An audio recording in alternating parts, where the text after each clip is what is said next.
Chapter 10. How Joan led the Dauphin to be crowned. We may think that Joan's best plan would have been to attack the English in Paris at once, while they were still in a fright after their great defeat at Pathay. But she thought that if the Dauphin was once crowned and anointed with the holy oil at Rheims, the French who were of the English party would join him more readily. Robert the Bruce, in the same way, had himself crowned at Scone, which in Scotland was the usual place for coronations, when he had only very few followers and very little chance of beating the English. Rheims, as you can see on the map, is a long way farther from Orleans than Paris on the northeast. But Joan made up her mind to drag the Dauphin to Rheims to be crowned. The Dauphin was lingering at Guyenne, which is some distance south of Orleans, instead of being at the head of his army and in front of the fighting where he should have been. His lazy and cowardly favourites told him that it was a long way to Rheims, and on the road there were several towns with strong walls and castles full of Englishmen and Burgundians, who would not let him pass. Joan answered that she knew this very well and cared nothing about it. All the towns and castles would yield and open their gates. So she left the Dauphin to do as he pleased, and went away with her company into the country. The Dauphin had no money to pay his troops, but men-at-arms came in, hundreds of them, saying that they would fight for the love of the maid and of chivalry. No doubt they would have been very glad to crown her in place of the stupid Dauphin, but the French law did not allow it, and Joan wanted nothing for herself, only to make France free, and go back to her mother, as she said. However, the Dauphin, who was grateful in his lazy way, made her and her brothers, Peter and John, nobles, and gave her a coat of arms, a sword supporting the crown, with the lilies of France on each side, and changed their name to Du Lys. But Joan never used her coat of arms, but bore a dove, silver, on a blue shield. Her brothers were with her, and seemed to have fought very well, though in most ways they were quite ordinary young men. When Joan went away, the Dauphin made up his mind at last to march to Rheims, going first to Troyes, a strong town on the road. All the castles and fortresses on the way, instead of resisting him, submitted to him, as Joan had said that they would. At Troyes, where he came on 8th July, the English garrison and the people of the town who were on the English and Burgundian side wanted to oppose him. They fought on the 8th and 9th of July. The Dauphin's advisers did not want to fight, the brave Dunois tells us, but Joan said, "Gentle Dauphin, bid your army besiege the town, and do not hold these long councils, for in 3 days I will bring you into the town." Then down she went to the great ditch, or fosse, round the town, and worked harder, says Dunois, than 2 or 3 of the most famous knights could have done. The people of Troyes then yielded to Joan, and they had a great feast in the city, which they needed, for the army had been living on soup made from the beans in the fields. Then they went on to Rheims, and the archbishop and all the people came out to meet them, with shouts of joy. On 17th July, the Dauphin, with Joan and all his nobles, went to the cathedral, and there he was crowned and anointed, and made king in earnest, Joan standing beside him with her banner in her hand. This was her happiest day, perhaps, and the last of her great days. She had done so much. In the beginning of May there was every chance that the English would take Orleans, and sweep across the Loire and seize all France, and drive the Dauphin into Spain, or across the sea to Scotland, and the France would have been under the English for who knows how long. But in 2 months Joan had driven the English behind the walls of Paris, and her Dauphin was king indeed. Then the maid knelt at the king's feet and wept for joy, in the great cathedral, among the splendid nobles, and the lights and the bright-coloured coats of arms and the sweet smoke of incense. "Gentle king," she said, calling him king for the first time, Now is the will of God fulfilled." And the knights themselves wept for joy. Somewhere in the crowd was an elderly countryman in his best clothes, Joan's father, whom now she saw for the first time since she left her village, and for the last time in her life. The king asked her to choose a gift and reward, and she asked that the people of her village, Domremy, should be free from paying taxes, and they were made free and never paid taxes again for 300 years. On the books of the accounts of money paid by every town and village of France is written, after the names of Domremy and the village nearest it, Greux, nothing, for the sake of the maid. The paper in which the king ordered that they should pay nothing may still be seen, dated the last of July, 1429. How glad the people at Domremy must have been when Joan's father came home with the good news. This was the last glad day of the maid. As she rode to Rheims, some people from Domremy met her and asked her if she was afraid of nothing. "Of nothing but treachery," she said, and from this day she met treachery among the king's advisers, who held long councils and did not fight. As she rode from Rheims towards Paris, the people shouted round her, and she said that they were kind people, and she would like to be buried in their cathedral, she who was never to be buried in the earth. "Joan," said the archbishop, "in what place do you expect to die?" "Where God pleases, for of that hour and that place I know nothing more than you do. But would to God that now I might take off my armour and go home to my father and mother," for, as she had seen her father, she was longing for her mother more than ever. After this, the people about the king, and the king himself, did not obey Joan, and all went wrong. Chapter 11. How the Maid was betrayed at Paris. The French should have followed the Maid straight to Paris, as she bade them do. But they went here and went there, and one day their army and that of the Duke of Bedford met, but did not fight, and another day there were skirmishes between the English and the Scots, who fought very bravely, says the Burgundian knight Enguerrand de Montstrelet, who wrote a history of those times. The strong town of Compiègne, which had often been taken and retaken, yielded to Joan's army, and the king stayed there, doing nothing, which was what he liked, and the Duke of Burgundy gave him excuses for loitering by sending ambassadors, and pretending that he would give up Paris, for at this time there was no English garrison there. The poor people of the town were on the side of Joan and the king, and now, when the English were out of the great city, was the time to take it. But the king kept hoping to make peace with the Duke of Burgundy. So Joan, with her friend the Duke of Alençon, went to St. Denis, quite close to Paris, where the kings of France used to be buried. St. Denis was the saint of France, as St. George was the saint of England, and St. Andrew of Scotland. There fought the Duke and the Maid, but the king came on very slowly, while Joan was in the front of the battle every day, at one gate of Paris or another. At last, by often going to him and urging him to come, Alençon brought the king to St. Denis, but not before a strong new English army had arrived in the town, of which the walls and towers were very high and thick, and the fosses broad and deep and full of water. Then Joan led on her men and the dukes, with her banner in her hand, and cried them on to break down a gate called the Porte Saint-Honoré.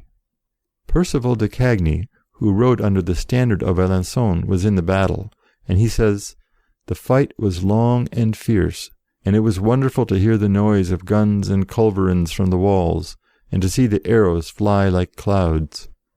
Few of those who went down into the dry ditch with the Maid were hurt, though many others were wounded with arrows and stone cannon balls. But by God's grace and the Maid's favour, there were none but could return without help. We fought from noon till darkness began. After the sun set, the Maid was wounded by a bolt from a crossbow in the thigh, but she only shouted louder to come on, and the place was ours. But when it was dark, and all were weary, men came from the king and brought her up out of the ditch against her will. Next day the Maid rose early and went to the Duke of Alençon, who never failed her. The trumpets blew, and a new ally came, the Baron de Montmorency, with 60 gentlemen and their men-at-arms, and they were riding to attack Paris again, when the king sent messengers to forbid them to do as their hearts desired. So they had to go see him at St. Denis. But the Duke of Alençon was having a bridge of wood thrown across the river Seine at a new place, and they meant to cross by that bridge next day and attack Paris again. Shameful to say, the king had that bridge taken to pieces during the night, and when Joan and the Duke led their men there next day, they found only the river, which they could not ford. So the King of France saved Paris from d'Alençon and the Maid. Richard I of England would have battered down the Paris gate with his own battle-axe. Henry V or James IV of Scotland or Prince Charlie would have been foremost in the fight. But this King of France, Charles VII, unworthy of his country and his ancestors, sneaked off to his pretty little town of Guienne on the Loire. And thus was the will of the Maid broken, and the army of the king, says Percival de Cagny. The Duke of Alençon kept his men together, and told the king that, if he would let the Maid ride with him, they would march into Normandy and attack the English where they were strongest. But the king would not hear of it, and the Maid, with almost a broken heart, hung up her armour at the altar of St. Denis in his cathedral. Half of her year was spent, and the king made her stay with him in the towns on the Loire, when he might have been in Paris, his capital, if he had only trusted Joan. In the meantime the English retook some of the French towns that Joan had given to the king, and seized her sacred armour in the church of St. Denis, and punished and plundered the people, who were worse off than before, while the Maid was only allowed now and then to attack the English and defeat them in the old way. Chapter 12. How the Maid took certain towns. The wise king had arranged with the Duke of Burgundy that they two should be at peace till Easter 1430, while he might fight the English as much as he liked, which was not at all. Now the English let the Duke of Burgundy be governor of Paris. It was always Paris that the Maid wished to take for her king, as it was the greatest city and the capital of France. But the king said she must not attack Paris, for it was now under the Duke of Burgundy, not under the English. All this was mere pretense, to avoid fighting. Joan's aim was to turn the English and their child king, Henry VI, out of her country, and the English were not likely to go out till they were driven out. The English still held towns on the river Loire, such as Saint-Pierre-le-Moustier and La Charité. Joan went to Bourges and gathered an army, with a gentleman named Delbret to help her, and besieged the town of Saint-Pierre-le-Moustier. When they had battered the walls for some time with their guns and made a breach, the French tried to rush through it, but the English were too strong and too many, and drove them out. At this time Joan's master of the household, d'Aulon, who had been with her at Orleans, was wounded in the heel by an arrow, and he could not walk without crutches. He saw that while the rest of the French had retired out of shot from the breach, Joan was there almost alone, with a very small company. d'Aulon therefore got a horse, and rode to her to ask her to come out of danger. "What are you doing here alone?" he asked her. She took off her helmet and said, "I am not alone. Here I have with me 50,000 of my own," by which she seems to have meant an invisible army of angels. "And I will not leave this place till I take the town." d'Aulon told her that she had but 4 or 5 men with her, to which she only answered by bidding him to make her army bring faggots of wood to fill up the ditch with, that they might cross to the town. Then she shouted in a loud voice, "Bring up faggots, all of you!" And they obeyed, filling up the ditch, attacked the breach in the wall again, rushed through, beat the English, and took the town. This was just like what Joan had done when her army was on the point of retreating from the attack on Les Tourelles at Orléans. One charge more was what she called for, and her men were inspired with courage, while the English were terrified by their refusal to be beaten. This was the last time that Joan led the French to such a victory. She besieged another town, La Charité, which was held by Burgundians, but the king did not send food enough for her men, and she had to go away unsuccessful. About this time, she was troubled by a woman called Catherine of La Rochelle, a married woman who declared that a lovely lady came to her at night, dressed all in cloth of gold, and told her where treasures of money were hidden, which were much needed for the wars. Joan said that she must see this wonderful lady before she could believe in her, and she sat up all night with Catherine, but the lady never came. Joan told Catherine to go back to her husband and her children and mind her own affairs. There were several people who went about saying that they had visions, but they were of no use, for visions or none, they had not Joan's courage and wisdom. It is true that Catherine might have said to Joan, "You can't see my golden lady, but I can't see your saints nor hear your voices." The difference was that Joan's saints and voices had enabled her to do a great many wonderful things, while Catherine's golden lady never led to the finding of treasures or anything else that was of any use. Chapter 13. How the Voices Prophesied Evil. The end of the year of the Maid was at hand. She had often said that she would last but a year, or a little more, counting from May 1429. Perhaps you remember that the king had made a truce with the Burgundians. An useless truce, for the Burgundians went on fighting, not under their own flag, but under the leopards of England. The king, as usual, was loitering about, doing nothing. Joan heard, in spring 1430, that 300 or 400 English were crossing the Isle of France, which is not a real island, but a district of that name. She was then at Lagny, on the river Marne, not far from Paris. So she rode out from Lagny to meet them, with a gentleman whom the French called Kennedy. Can you guess what Kennedy means? He was Sir Hugh Kennedy, of the great Kennedy clan in Galloway and Ayrshire. He had fought at the Battle of the Herrings and at Orleans, and he made a great deal of money in France, so that when he went back to Scotland he was called Hugh come with the penny. When Joan, with her French and Scots, came in sight of the enemy, the English drew themselves up on foot along the side of a hedge, and Joan and the rest charged them, some on foot, some on horse, and there was hard fighting, for the numbers were about equal. But at last all the English were killed or taken prisoners. There was also taken a robber knight, Franquet d'Arras, who was tried for his crimes and put to death, and the English party among the French thought it very wicked in Joan to allow the rogue to be punished. In Easter week Joan was at Melun one day, examining the ditch round the walls to see that it was in good order. Then suddenly the voices of St. Catherine and St. Margaret spoke to her, and said that she should be taken prisoner before Midsummer Day, and thus it needs must be, and that she was to be resigned to this, and God would help her. Often after this terrible day the voices made the same prophecy, but they would never tell her the time and the hour. She prayed that she might die in that hour, for the English had often threatened her that they would burn her as a witch if they caught her. Often she asked the voices to warn her of the hour of her capture, for she would not have gone into battle on that day. But they would not tell her, and after that she did what the captains of her party thought best, and it seems that as to where or when she was to fight, she had no advice from the voices.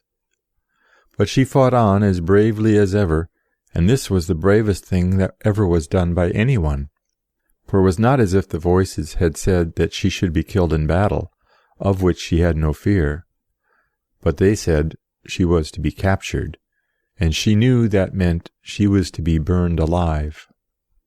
Nobody but Joan would have gone on risking herself every day, not to danger of war, which is the duty of every soldier, but to the death by fire. If anyone says that the voices were only her fancy, and her fear taking a fanciful shape, we must reply that whatever they really were, she believed all that they said, and thought that they were the voices of her sisters, the saints.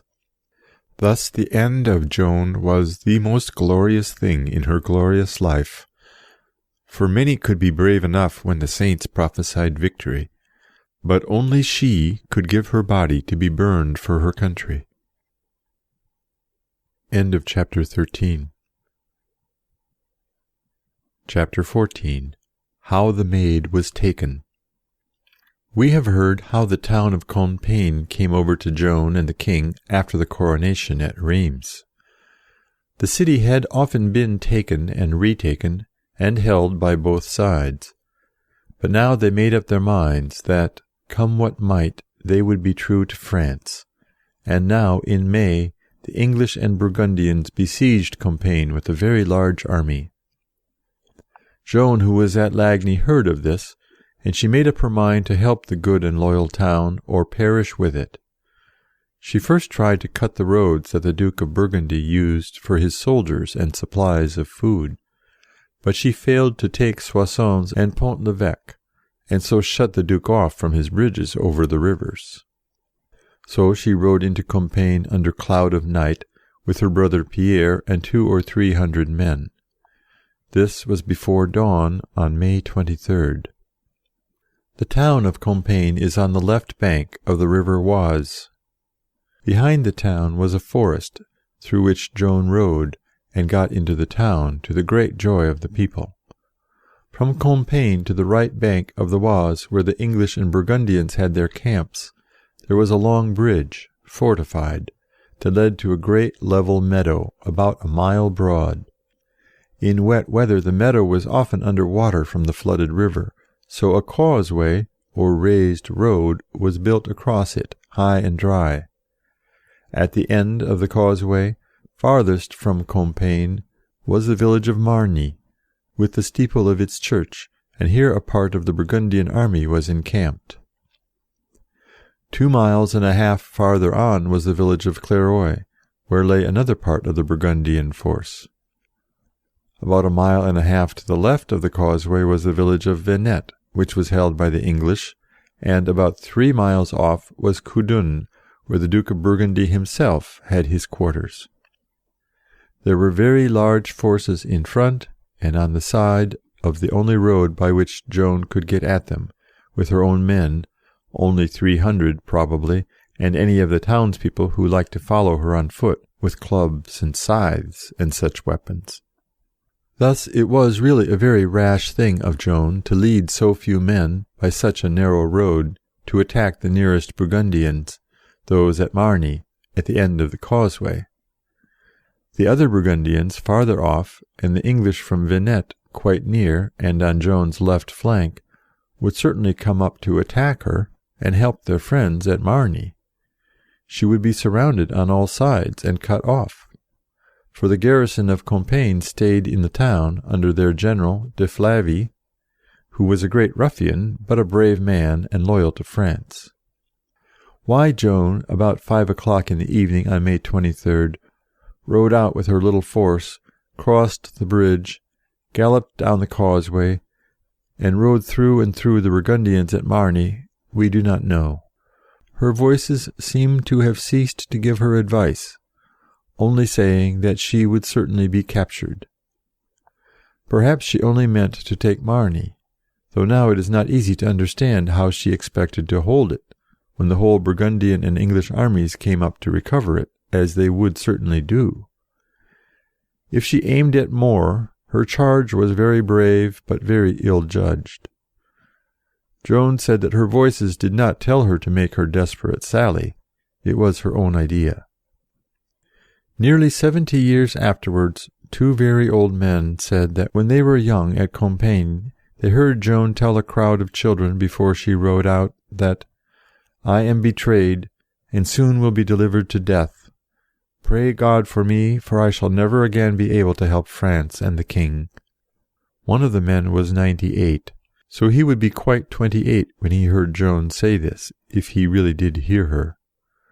But long before men are 98, or even 86 like the other man, they are apt to remember things that never happened. But Joan may have told children, of whom she was very fond, that she knew she was soon to be taken. Her enemies declared that she said she would take the Duke of Burgundy himself, but as he was several miles away, in the middle of a large army, while she had only 300 of her own men, this cannot be true. Probably she only meant to break up the Burgundians at Margny, and to show that she was there, to encourage the people at Compiègne. Her own account is that she charged the Burgundians at Margny, the nearest village, and drove them twice back to Clairoy, where they were reinforced by the great Burgundian army there, and thrust her back to the middle of the causeway, where she turned again, charged them, and made them retreat.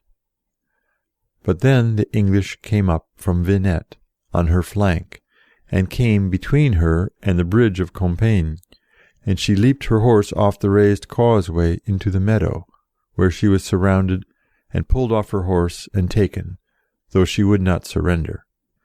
No doubt she hoped that, as she refused to surrender, she would be killed on the spot. When they cried to her to yield, she said, "I have given my faith to another than you, and I will keep my oath to him," meaning our Lord. But she was too valuable to be killed. The captors might either get a great ransom, a king's ransom, or sell her to the English to burn. The French would not pay the ransom, and Jean de Luxembourg, who got possession of her, sold her to the English. The Burgundian historian who was with the Duke and did not see the battle says, "The English feared not any captain nor any chief in war, as they feared the maid. She had done great deeds passing the nature of woman," says another Burgundian writer. "She remained in the rear of her men as their captain and the bravest of all, there where fortune granted it for the end of her glory, and for that last time of her bearing arms." But indeed her glory never ceased, for in her long, cruel imprisonment and martyrdom she showed more courage than any man-at-arms can display, where blows are given and taken. End of chapter 14. Chapter 15. The Captivity of the Maid. We might suppose that there was not a rich man in France, or even a poor man, who would not have given what he could, much or little, to help to pay the ransom of the maid. Jean de Luxembourg only wanted the money, and as she was a prisoner of war, she might expect to be ransomed like other prisoners. It was the more needful to get the money and buy her freedom, as the priests of the University of Paris, who were on the English side, at once wrote to Jean de Luxembourg and asked him to give Joan up to the Inquisition, to be tried by the laws of the Inquisition for the crimes of witchcraft, idolatry, and wrong doctrines about religion. The Inquisitor was the head of a kind of religious court, which tried people for not holding the right belief, or for witchcraft or other religious offenses. The rules of the court and the way of managing the trials were what we think very unfair. But they were not more unfair than the methods used in Scotland after the Reformation. With us, old women were tortured till they confessed that they were witches, and then were burned alive, sometimes 7 or 8 of them at once, for crimes which nobody could possibly commit. That went on in Scotland till the country was united to England, at the beginning of the 18th century, and the laws against witchcraft were not abolished till 1736. Many of the Presbyterian ministers who were active in hunting for witches and having them put to horrid tortures were very angry that the witchcraft laws were abolished. The Inquisition was better than the ministers and magistrates in one way. If a witch confessed and promised not to do it again, she was not put to death, but kept in prison. In Scotland, the people accused of witchcraft had not even this chance, which did not help Joan, as we shall see. All this is told here, to show that the French were not more stupid and cruel 400 years ago than we were in Scotland 200 years ago. But it was a fearful thing to fall into the hands of the Inquisition, and therefore the French king and his subjects should have paid Joan's ransom at once, or rescued her by force of arms. But not a coin was paid, and not a sword was drawn to ransom or to rescue her. The people who advised the king had never liked her, and now the king left her to her fate. She could have taken a bitter revenge on him, if she had chosen to tell tales, but she was loyal to the last, like Montrose to Charles II. Of course Joan was not a witch, and was a most religious girl, but she did not deny that she had talked with spirits, the spirits of the saints, and her judges, who hated her, could say, and did say, that these spirits were devils in disguise, and that therefore she was a witch. She always had known that they would do this if they got the chance. Jean de Luxembourg did not hand Joan over to the priests at once. Probably he was waiting to see if he could not get a better price from her French friends than from her English enemies. The Bishop of Beauvais was Joan's worst enemy. His odious name was Pierre Cauchon, and in July he kept pressing the Duke of Burgundy, then still besieging Compiègne, to make Jean give up the Maid. Jean kept the Maid in a castle called Beaulieu till August, and then sent her to another castle, Beaurevoir, near Cambrai, far to the north, where it would be more difficult for her friends like Dunois and d'Alençon to come and rescue her by force, which we do not hear that they ever tried to do, though perhaps they did. The brave Xaintrailles was doing a thing that Joan longed for even more than her freedom. She was taken in fighting to help the town of Compiègne, of which she was very fond, and her great grief at Beaulieu and Beaurevoir was that Compiègne was likely to be taken by the Burgundians and the English, who threatened to put the people to death. All this while Xaintrailles was preparing a small army to deliver Compiègne. At Beaurevoir the ladies of the castle were kinsfolk of Jean de Luxembourg. They were good women and very kind to Joan, and they knelt to Jean, weeping and asking him to give her back to her friends. But he wanted his money, like the men who sold Sir William Wallace to the English and the great Montrose to the preachers in Parliament. So Jean sold the Maid to the English. Joan knew this, and knew what she had to expect. She was allowed to take the air on the flat roof of the great tower at Beaurevoir, which was 60 feet high. She was not thinking so much of herself as of Compiègne. If she could escape, she would try to make her way to Compiègne, and help the people to fight for their liberty and their lives. But how could she escape? She hoped that if she leaped from the top of the tower, her saints would bear her up in their arms, and not let her be hurt by the fall. So she asked them if she might leap down. But St. Catherine said, no, she must not leap. God would help her and the people of Compiègne. But Joan would not listen this time to the voice. She said that if the leap was wrong, she would rather trust her soul to the mercy of God than her body to the English. And she must go to Compiègne, for she heard that, when the town was taken, all the people, old and young, were to be put to the sword. Then she leaped, and there she lay.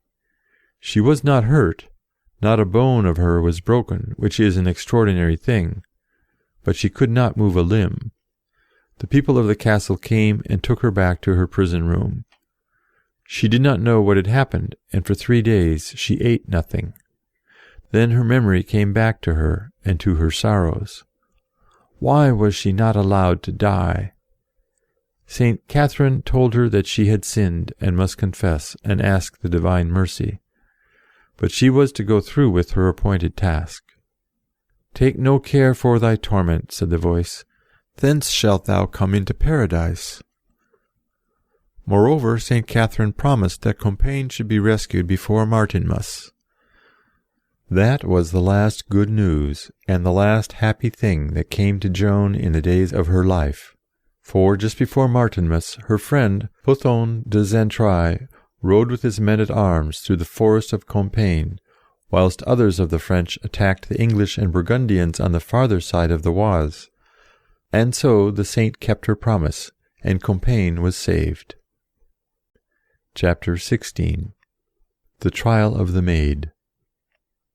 As Joan was a woman and a prisoner of the Church, when the English had handed her over to the priests, she ought to have been kept in a gentle prison, and with only women about her. But the English were very cruel.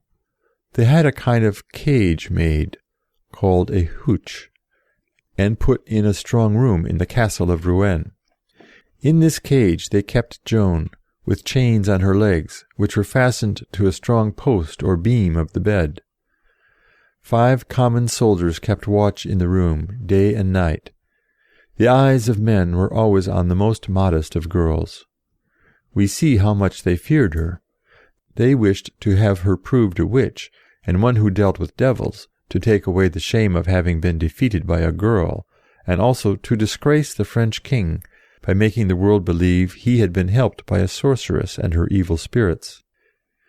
In truth, if you read Henry VI, Part 1, by Shakespeare, you will see just what the English thought about the maid.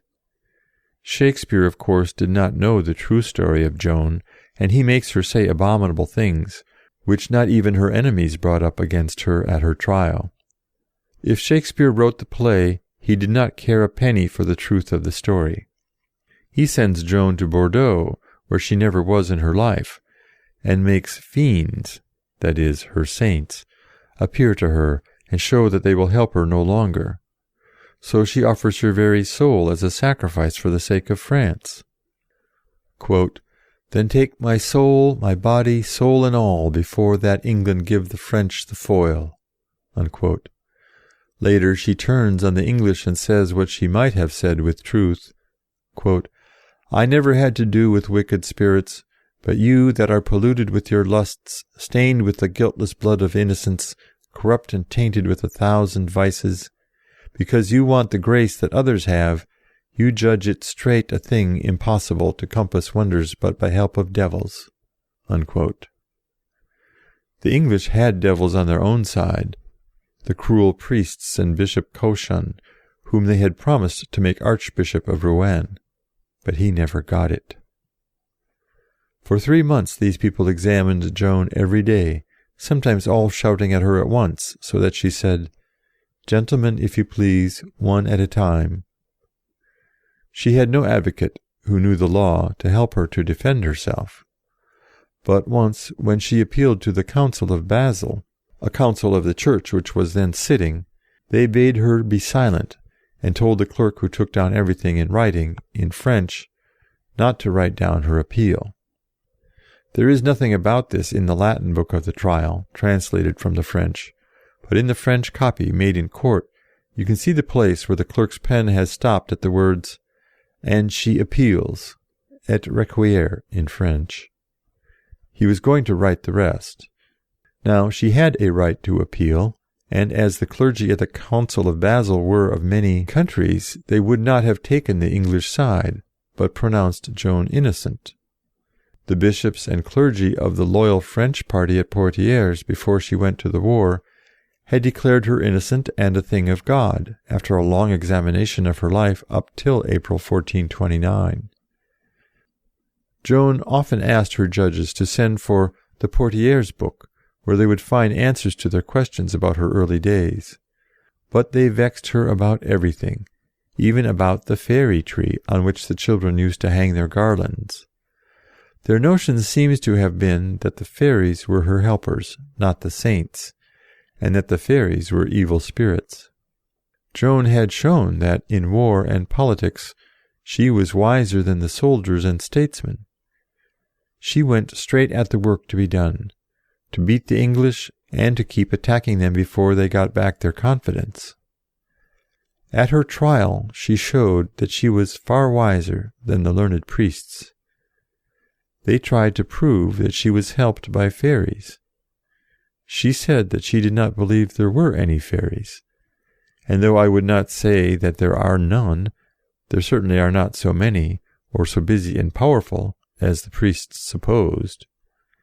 They kept asking her about the prophecies of Merlin the wizard. She thought nothing of Merlin the wizard. She vowed to speak truth in answer to questions, but she would not answer questions about her saints and voices except when they gave her permission. The judges troubled her most about the secret of the king, and what she had told him about that before she went to the wars. You remember that the king had secretly prayed to know whether he really was the son of the late king or not, and that Joan told him of his prayer, and told him that he was the son of the late king, and had the right to be king himself.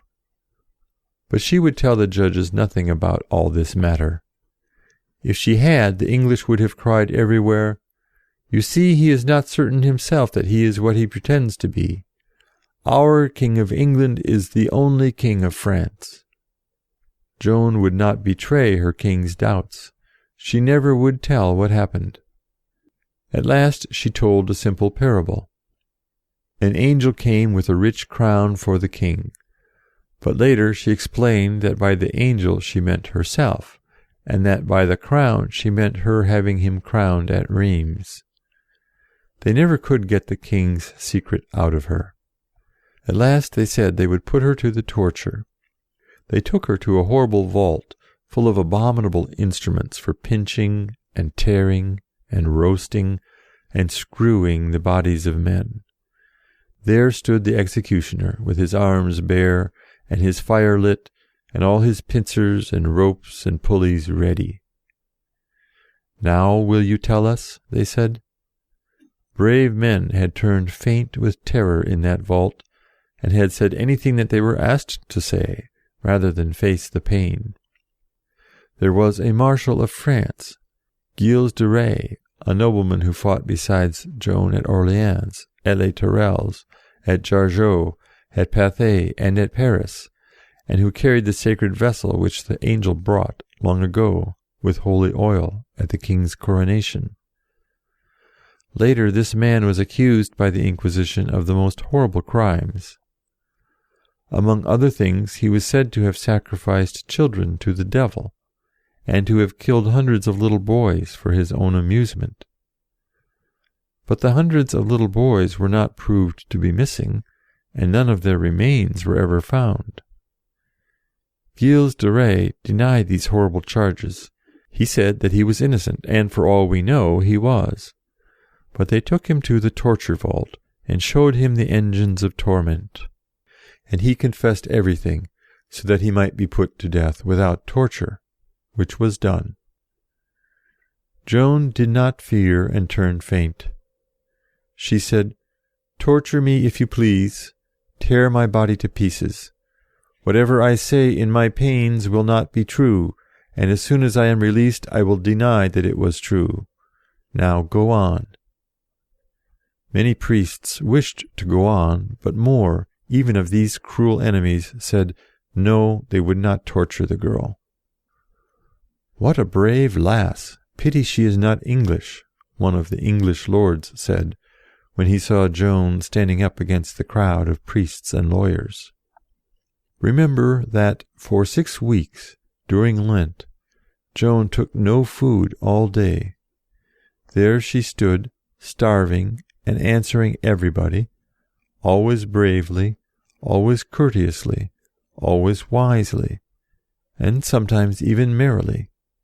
They kept asking her the same questions on different days, to try to make her vary in her answers. All the answers were written down. Once they said she had answered differently before, and when the book was examined, it proved that there was some mistake in the thing, and that Joan was in the right. She was much pleased, and said to the clerk, "If you make mistakes again, I will pull your ears." They troubled her very much about wearing boys' dress. She said that when among men in war it was better and more proper. She was still among men, with soldiers in her room day and night, which was quite unlawful. She should have had only women about her.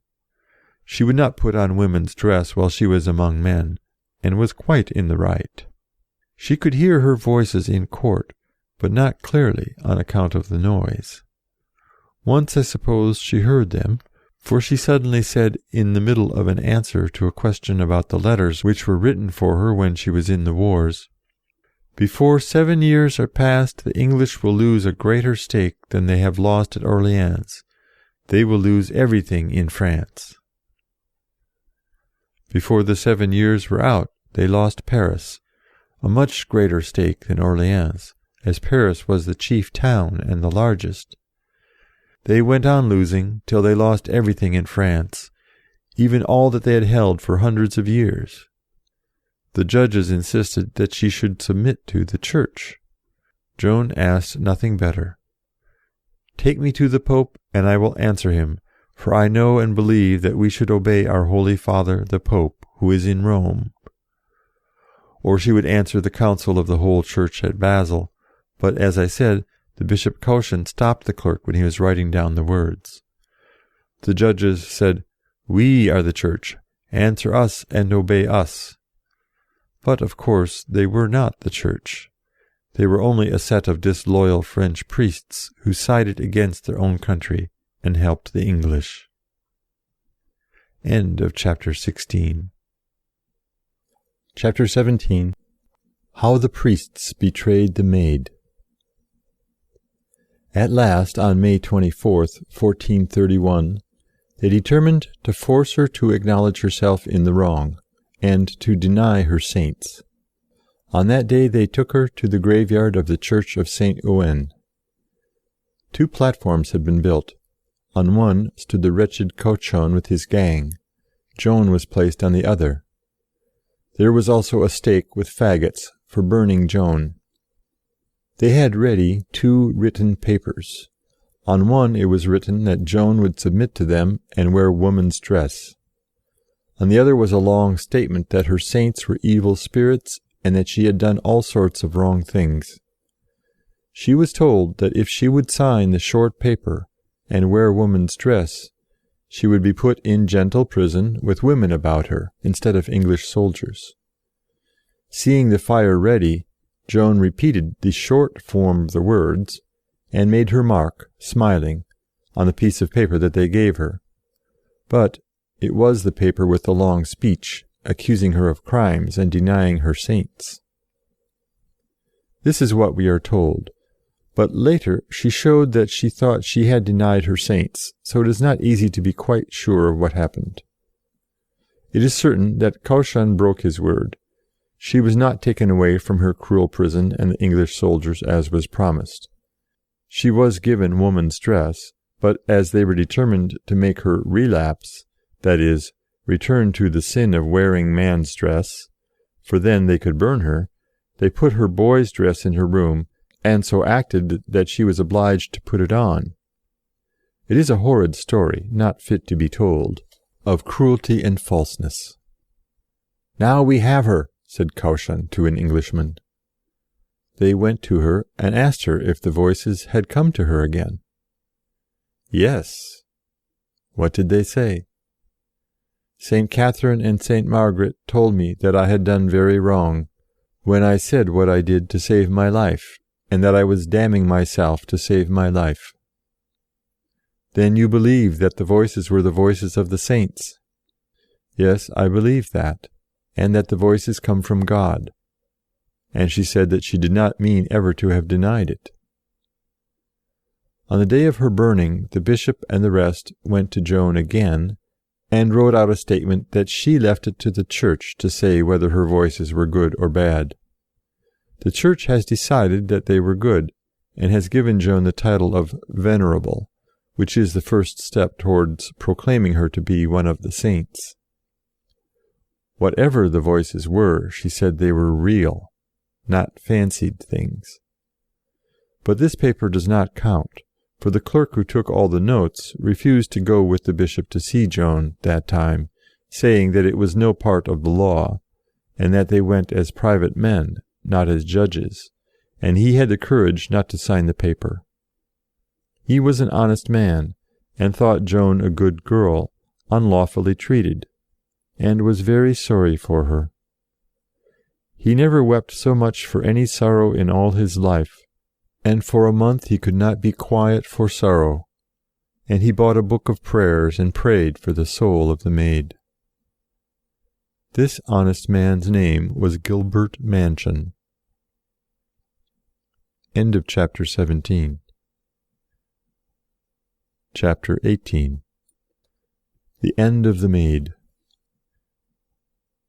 They burned her cruelly to death in the marketplace of Rouen, with 800 soldiers round the stake, lest any should attempt to save her. They had put a false accusation on a paper cap and set it on her head. It was written that she was heretic, relapsed, apostate, idolatress. This was her reward for the bravest and best life that was ever lived. She came to her own, and her own received her not. There was with her a priest who pitied her, not one of her judges, Brother Isambert de la Pierre, of the order of St. Augustine. Joan asked him to bring her a cross, and to hold it up before her eyes while she was burning. Saith, moreover, that while she was in the fire, she ceased never to call loudly on the holy name of Jesus, always, too, imploring ceaselessly the help of the saints in paradise. And more, when the end was now come, she bowed her head and gave up her spirit, calling on the name of Jesus. The saints had said to her long before, "Bear your torment lightly, thence shall you come into the kingdom of paradise." So died Joan the Maid. It is said by some who were present that even the English Cardinal, Beaufort, wept when he saw the maid die. Crocodile's tears. One of the secretaries of Henry VI, who himself was only a little boy, said, "We are all lost. We have burned a saint." They were all lost. The curse of their cruelty did not depart from them. Driven by the French and Scots from province to province, from town to town, the English returned home, tore and rent each other, murdering their princes and nobles on the scaffold, and slaying them as prisoners of war on the field, and stabbing and smothering them in chambers of the Tower. York and Lancaster devouring each other. The mad Henry VI was driven from home to wander by the waves at St. Andrews, before he wandered back to England and the dagger stroke. These things were the reward the English won after they had burned a saint. They ate the bread and drank the cup of their own greed and cruelty, all through the Wars of the Roses. They brought shame upon the name which time can never wash away. They did the devil's work and took the devil's wages. Soon Henry VIII was butchering his wives and burning Catholics and Protestants, now one, now the other, as the humour seized him. Joan had said to the Archbishop at Rheims that she knew not where she would die or where she would be buried. Her ashes were never laid in the earth. She had no grave. The English, that men might forget her, threw her ashes into the sea. There remains no relic of Joan of Arc, no portrait, nothing she ever wore, no cup or sword or jewel that she ever touched. But she is not forgotten. She never will be forgotten. On every 8th of May, the day when she turned the tide of English conquest, a procession in her honour goes through the streets of Orleans, the city that she saved. And though the Protestants at the Reformation destroyed her statue that knelt before the fair cross on the bridge, she has statues in many of the towns in France. She was driven from the gate of Paris, but near the place where she lay wounded in the ditch is her statue, showing her on horseback in armour. End of chapter 18. Chapter 19. The second trial of the Maid. The rich and the strong had not paid a franc, or drawn a sword to ransom or to rescue Joan. The poor had prayed for her, and the written prayers which they used may still be seen. Probably the others would have been glad to let Joan's memory perish, but to do this was not convenient.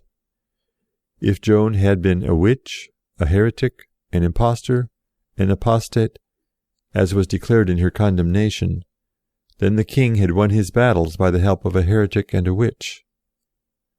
20 years after Joan's martyrdom, when the king had recovered Normandy and Rouen, he thought it time to take care of his own character, and to inquire into the charges on which she was found guilty.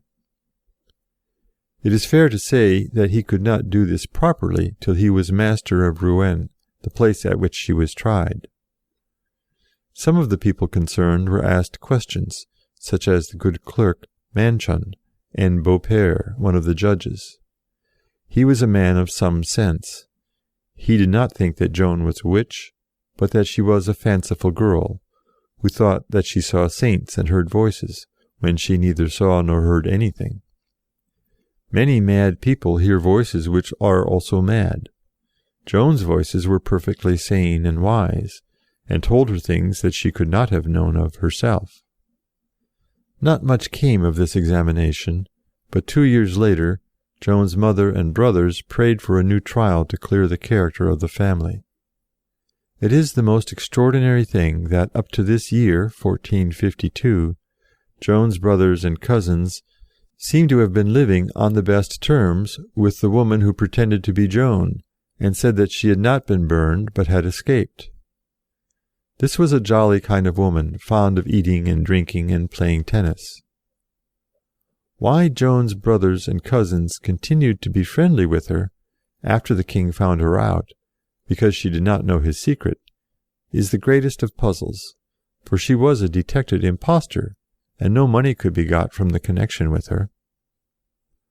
Another very amazing thing is that in 1436, an aunt of the Duke of Burgundy, Madame de Luxembourg, entertained the impostor, while the whole town of Orleans welcomed her and made her presents, and ceased holding a religious service on the day of Joan's death, for here, they said, she was quite well and merry. Moreover, the town's books of accounts at Orleans show that they paid a pension to Joan's mother as Mother of the Maid, till 1452, when they say, Mother of the late Maid.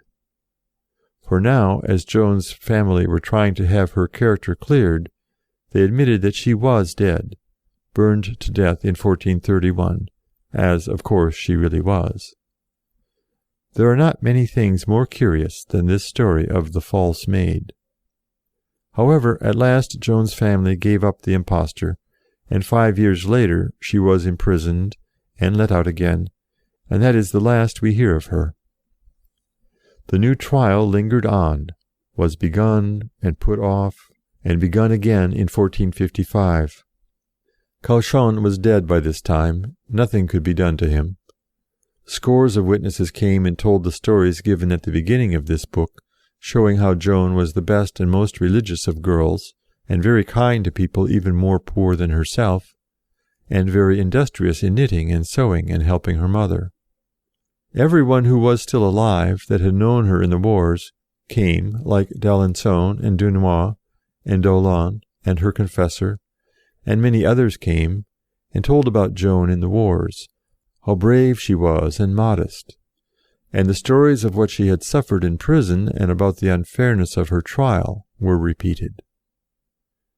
The end was that the court of inquiry declared her trial to have been full of unlawfulness and cruelty, and they abolished the sentence against her, and took off all the shameful reproaches, and ordered a beautiful cross to be erected to her memory in the place where she was burned to death.